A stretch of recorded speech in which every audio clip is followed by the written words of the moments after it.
नमस्कार। एक बार फिर आपके बीच मैं Prince Kumar Mishra, assistant professor government college Katghora. आज हम बात करेंगे फाइनल अकाउंट्स के बारे में। ये बीकॉम फर्स्ट ईयर का एक टॉपिक है। फाइनल अकाउंट्स को जानने से पहले जैसा कि हम जानते हैं कि सभी स्टूडेंट्स जो यहाँ बैठे हैं, इनका पहला और सबसे महत्वपूर्ण एम होता है कि वो एग्ज़ाम में अच्छा से अच्छा मार्क्स लाएं और उसके लिए वो एफ़र्ट्स भी करते हैं। लेकिन उनके द्वारा एफ़र्ट्स किया गया है कि एफ़र्ट्स करने की एक्टिंग की गई है, वो उनके द्वारा मिले रिज़ल्ट से पता चलता है, जो साल के आखिरी में मेन एग्ज़ाम के बाद उनको प्राप्त होता है।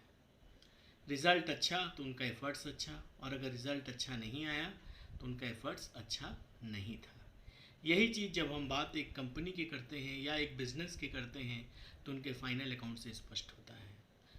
फाइनल अकाउंट वर्ष के अंत में लाभ हानि को जानने के लिए एक कंपनी या एक सोल प्रोप्राइटर बिजनेस के द्वारा बनाया जाता है, जिसे हम आगे देखेंगे। चलिए तो स्टार्ट करते हैं। फाइनल अकाउंट्स, अंतिम खाते। आज हम इसका थ्योरी पार्ट देखते हैं।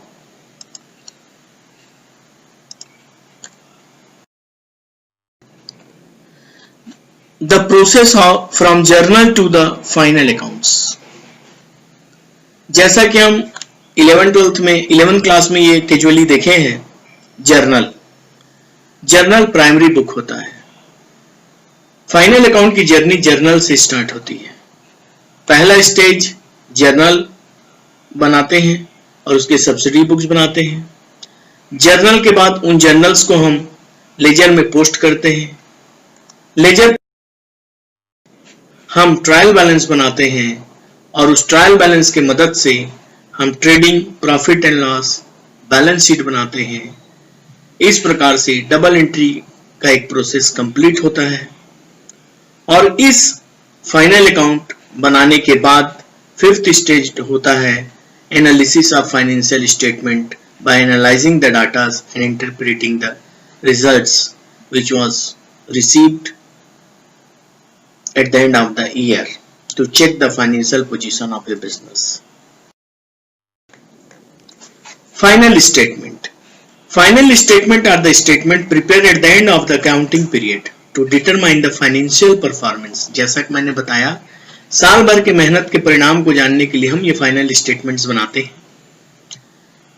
कि बिजनेस ने कितना प्रॉफिट कमाया या लॉस कमाया, जिसके लिए A final statement includes 3 accounts: trading account, profit and loss account and balance sheet. इन्हें ही हम final accounts कहते हैं। Final statement are the end product of the accounting process, prepared from the trial balance. They are prepared to know the profit earned or loss incurred from the business during an accounting period. It is known as trading and profit and loss. इसका मतलब सकल लाभ जानने के लिए हम व्यापार खाता, जिसे ट्रेडिंग अकाउंट बोलते हैं, और वर्ष का लाभ हानि जानने के लिए प्रॉफिट एंड लॉस अकाउंट बनाते हैं, जिसे लाभ हानि खाता भी कहा जाता है। कंपनी के फाइनेंशियल पोजीशन, बिजनेस के फाइनेंशियल पोजीशन को जज करने के लिए कभी भी लाभ हानि का प्रयोग नहीं किया जाता, अपितु उसके बैलेंस शीट में फिक्स्ड एसेट्स और फिक्स्ड लायबिलिटी को बेस लेकर कंपनी के फाइनेंशियल पोजीशन को जज किया जाता है। यदि एक कंपनी का फिक्स्ड एसेट उसके फिक्स्ड लायबिलिटी से ज्यादा है तो वो कंपनी बहुत अच्छी मानी जाती है। अगर एक कंपनी के फिक्स्ड एसेट्स और फिक्स्ड लायबिलिटी बराबर है तो वो कंसिडरेबल होता है, और एक कंपनी की फिक्स्ड लायबिलिटी अगर उसके फिक्स्ड एसेट से ज्यादा हो जाती है तो ऐसी कंपनी कभी भी सुटेबल कंपनी। ट्रेडिंग अकाउंट क्यों बनाते हैं? सामान्यतः ट्रेडिंग अकाउंट में हम उन मदों को लेते हैं जो उत्पादन से सीधा जिनका संबंध होता है। मींस इसमें हम सारे डायरेक्ट इनकम और expenses including buying and selling of goods and services plus opening stock, closing stock, सभी को हम इसमें समाहित करते हैं। इसका उद्देश्य सकल लाभ को जानने का होता है। इसका प्रारूप है ओपनिंग स्टॉक, परचेज, यदि कोई वापसी हो तो उसे देखते हैं। वेजेस एवं सैलरी यहां आता है, लेकिन यही सैलरी और वेजेस बोलने पर वो प्रॉफिट एंड लॉस अकाउंट में चला जाता है। डायरेक्ट एक्सपेंस, क्रय करने से संबंधित जितने खर्चे होते हैं सभी खर्चों को समावेश हम इसी में करते हैं। Freight, cartage, factory, fuel, power, oil, fuel, ये सभी चीजें जो उत्पादन को सीधे प्रभावित करती हैं, वो सभी खर्चों को इसी में शामिल किया जाता है। यह एक विधि है। एक अन्य विधि में इस ट्रेडिंग अकाउंट को भी दो भागों में बांट दिया जाता है, एक को मैन्युफैक्चरिंग अकाउंट के रूप में और दूसरा ट्रेडिंग अकाउंट के रूप में। क्रेडिट साइड में निर्मित वस्तुओं को जो बेचा जाता है उसमें क्रय वापसी को माइनस किया जाता है। यदि किसी स्क्रैप को बेचकर हमें प्राप्त हुई राशि वह यहाँ लिखी जाती है, क्लोजिंग स्टॉक लिखी जाती है। ये एक abnormal loss of stock. Abnormal loss जो अचानक आग लगने से हानि होती है, या चोरी हो जाना, या सड़ जाना, पानी में भीग जाना आदि जो बातें होती हैं, उन चीजों को चेक करने के लिए उन चीजों को हम एबनॉर्मल लॉस के रूप में, जो आकस्मिक होता है उसे हम एबनॉर्मल लॉस बोलते हैं। उसे हम यहां भी दर्शा सकते हैं और उसे हम क्रय से भी माइनस कर सकते हैं। यदि हमारा क्रेडिट ज्यादा है तो ग्रॉस प्रॉफिट आएगा, और अगर डेबिट ज्यादा है तो ग्रॉस लॉस आएगा। दोनों में से कोई भी एक ही चीज अपीयर होगा।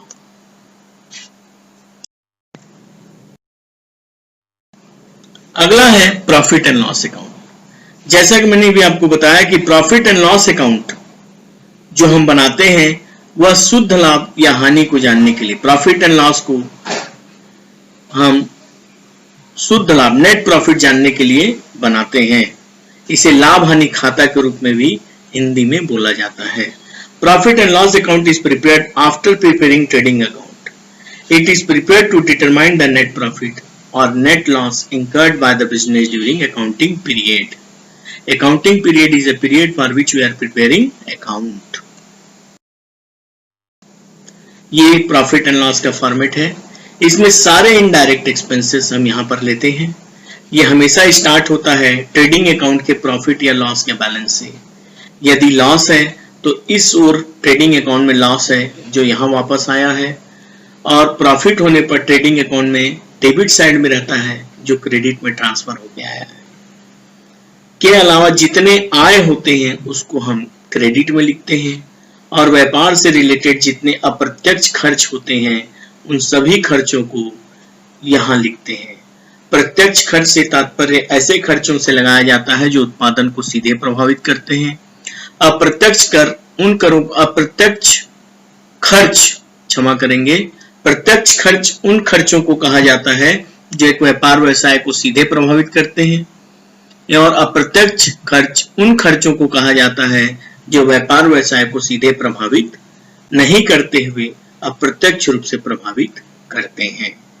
इसके बनाने उपरांत हमें नेट प्रॉफिट या नेट लॉस मिलता है।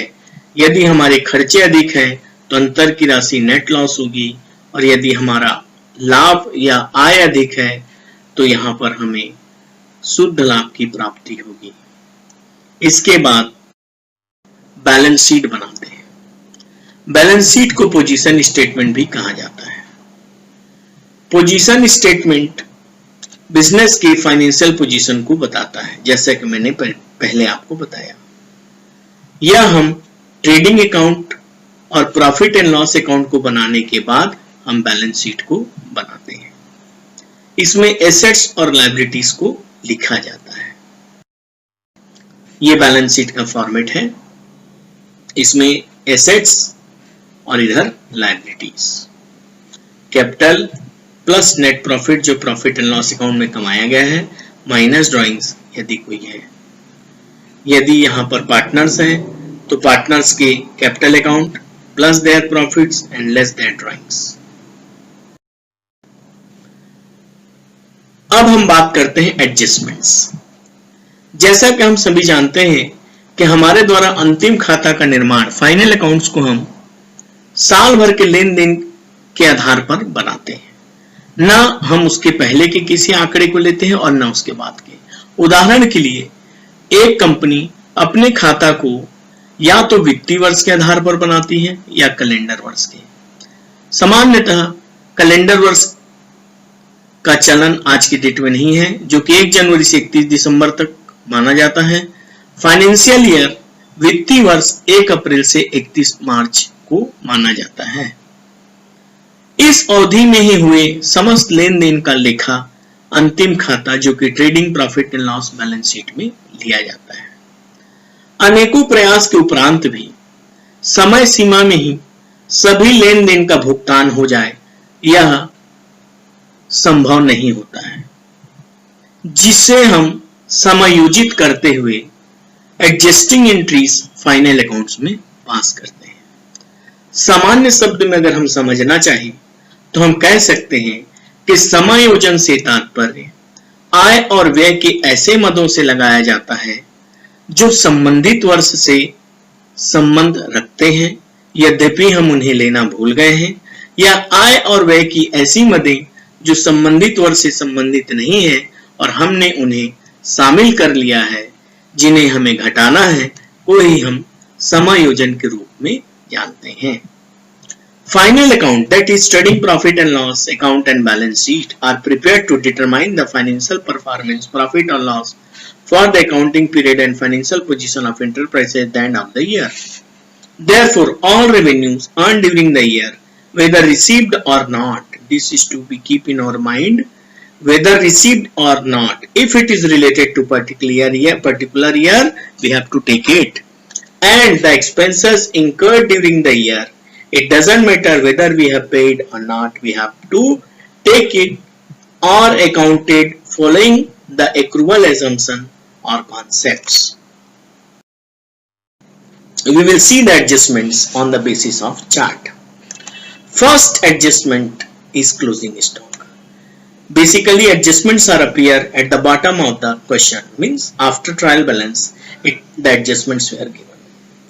If these transactions are appear in the trial balance, they will appear at once in any of the account, that is trading account, profit and loss and balance sheet. So here we are talking about adjustments. If closing stock is given in the adjustment, first we have to take it in the credit side of trading account and thereafter in the asset side. Outstanding expense, इसे हम कहते हैं अदत्त व्यय। देना था, देना भूल गए, इसे ही हम कहते हैं अदत्त व्यय। अदत्त व्यय का लेखा हम हमेशा पहले उसे संबंधित मद में जोड़ देते हैं। उदाहरण के लिए, यदि अदत्त मजदूरी है, आउटस्टैंडिंग वेजेस है, तो ट्रेडिंग अकाउंट में वेजेस में जुड़ेगा। अगर सैलरी आउटस्टैंडिंग है तो सैलरी के साथ प्रॉफिट एंड लॉस अकाउंट में जुड़ेगा। मतलब जहां उसका घर है वहां जोड़ी बनेगा और जहां उसका घर नहीं है वहां वो अकेले दिखेगा। जैसा कि वेजेस ट्रेडिंग अकाउंट में आता है, इसलिए वहां प्लस विथ आइटम।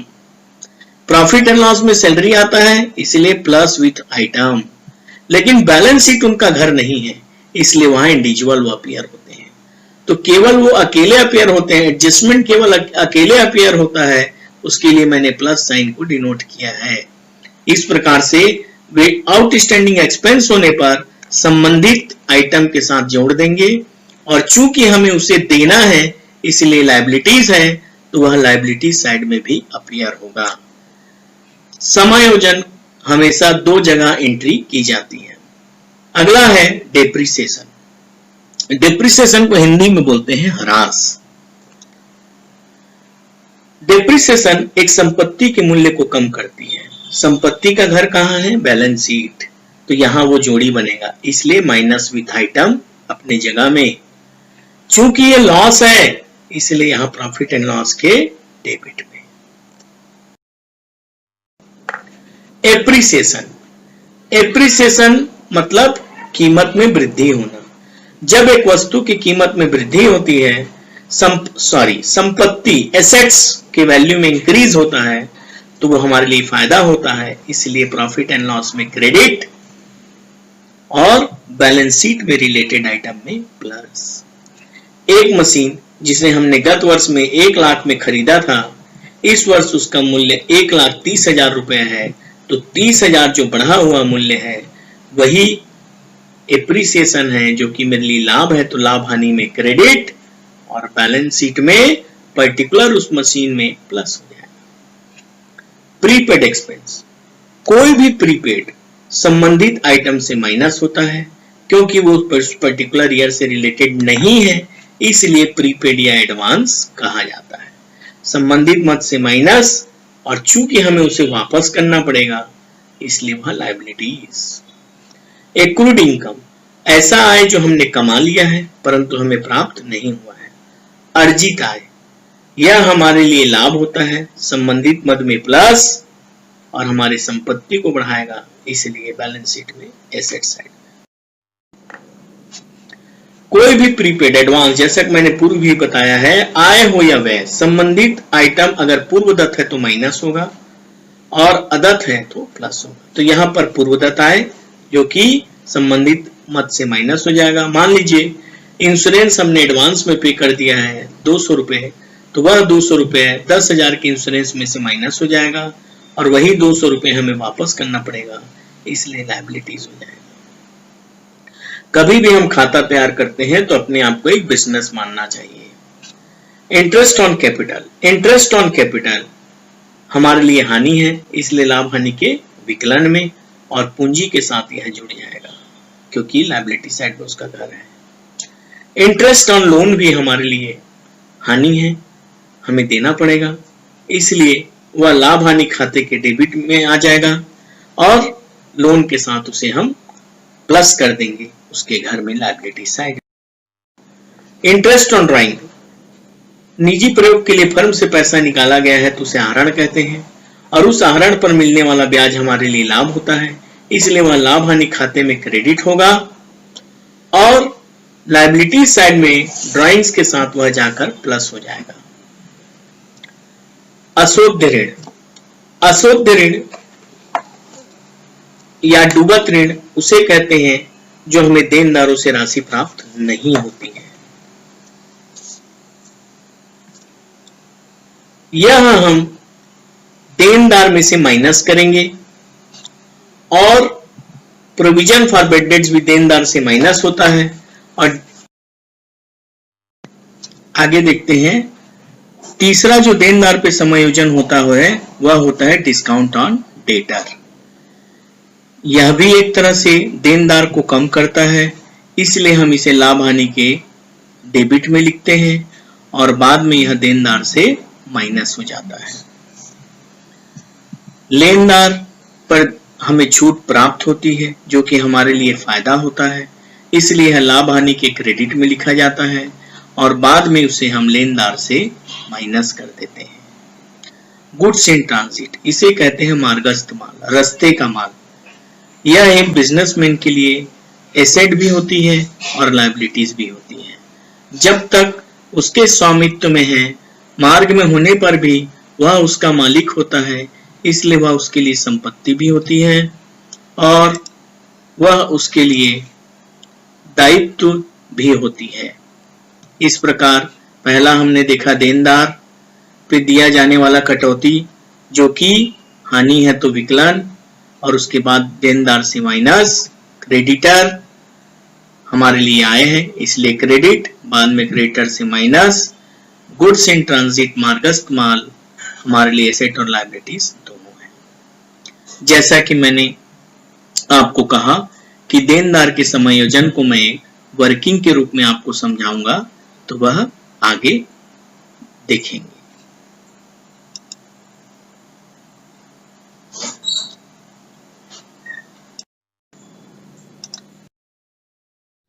तो जैसा कि मैं भी आप लोगों को बता रहा था, एडजस्टमेंट्स ऑन डेटर्स जो कि bad debts, provision for bad debts और डिस्काउंट के रूप में होता है, को हम एक वर्किंग के रूप में समझते हैं। देखिए, फॉर एग्जाम्पल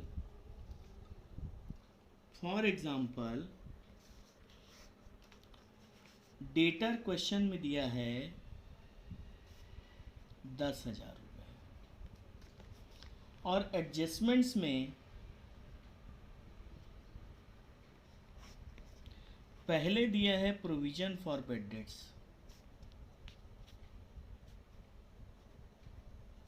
10%, दूसरा दिया है डिस्काउंट ऑन डेटर्स 10% और लास्ट में दिया है बेड डेट्स आपका 10%।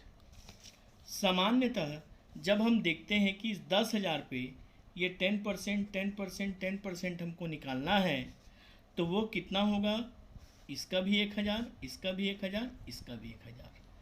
लेकिन ये ऐसा नहीं होता है। कभी भी डेटर से रिलेटेड कोई भी दो एडजस्टमेंट, अन्य शब्दों में एक से अधिक एडजस्टमेंट अगर मेरे को क्वेश्चन में डेटा से रिलेटेड दिया है तो हमेशा मुझे वर्किंग करना चाहिए। क्या करना चाहिए? वर्किंग। तो वर्किंग क्या होगा? सबसे पहले मैं लिखूंगा डेटर। कहाँ दिया है? ये दिया है। इस डेटर को लिख के किसी भी सीक्वेंस में ये दिया हो, सबसे पहले मैं माइनस करूंगा बैड डेट्स। किसको माइनस करूंगा? Bad debts. ये सभी एडजस्टमेंट्स के हैं। जो ट्रायल बैलेंस में दिया है वो अपने जगह जैसे आता है वैसे ही आएगा, उसको यहाँ से कोई लेना देना इस जगह से नहीं है। तो डेटर को हम लिए वर्किंग में और सबसे पहले बैड डेट्स, जबकि हम देख रहे हैं यहाँ सीक्वेंस कौन सा है? थर्ड, लेकिन सबसे पहले किसको कैलकुलेट करेंगे? Bad debts. कितना दिया है? 10%। तो अगर मैं इसका 10% निकालूंगा तो कितना हुआ? 1,000। अब मेरी राशि कितनी बची? 9,000। अगला जो एडजस्टमेंट है प्रोविजन फॉर बैड डेट्स, यह के होगा इस पे। सीक्वेंस ब्रेक नहीं होता है, इसलिए यह महत्वपूर्ण होता है कि कभी भी डेटा से रिलेटेड एक से अधिक एडजस्टमेंट दिया है तो हमें इस क्रम को फॉलो करना है। लेकिन कोई भी एक एडजस्टमेंट दिया है तो क्रम की आवश्यकता नहीं होती, सीधा इस पे गणना की जाएगी। तो प्रोविजन फॉर बैड डेट्स इस राशि पे निकलेगी। तो कितना आया? 900। और अंत में डिस्काउंट ऑन डेटर जो है वो किस पे कैलकुलेट हुआ? इस राशि पे। कितना आया? 810। 7290। तो ये कहाँ आएगा? प्रॉफिट एंड लॉस के डेबिट। ये कहाँ आएगा? प्रॉफिट एंड लॉस के डेबिट। ये कहाँ आएगा? प्रॉफिट एंड लॉस के डेबिट। चूंकि हम यही वर्किंग में माइनस करके दिखा दिए हैं तो सीधा इस फिगर को हम बैलेंस शीट के एसेट साइड में डेटर्स के रूप में दिखा देंगे। इस प्रकार से हमारा ये कैलकुलेशन हो जाएगा। चलिए नेक्स्ट हम देखते हैं कुछ स्पेशल एडजस्टमेंट्स। इसे स्पेशल एडजस्टमेंट भी कुछ बुक्स में बोला जाता है या कहा जाता है। सबसे पहला है गुड्स लॉस बाय फायर। अब goods loss by fire, charity, free sample, goods taken by theft, किसी भी प्रकार का गुड्स से रिलेटेड अगर हानि को बताया गया है तो सबसे पहला जो हमें करना है वह उसे क्रय से घटा देना है।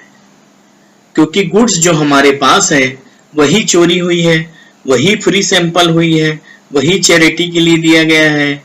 तो ऐसी स्थिति में हमारे पास उपलब्ध क्रय में से ही वह कम होगा, तो सबसे पहले उसे क्रय से हम घटा देते हैं। चूंकि आग से जल गया, हमें नुकसान हुआ, तो बाद में हम उसे लाभ हानि खाते के विकलन में भी लिखते हैं।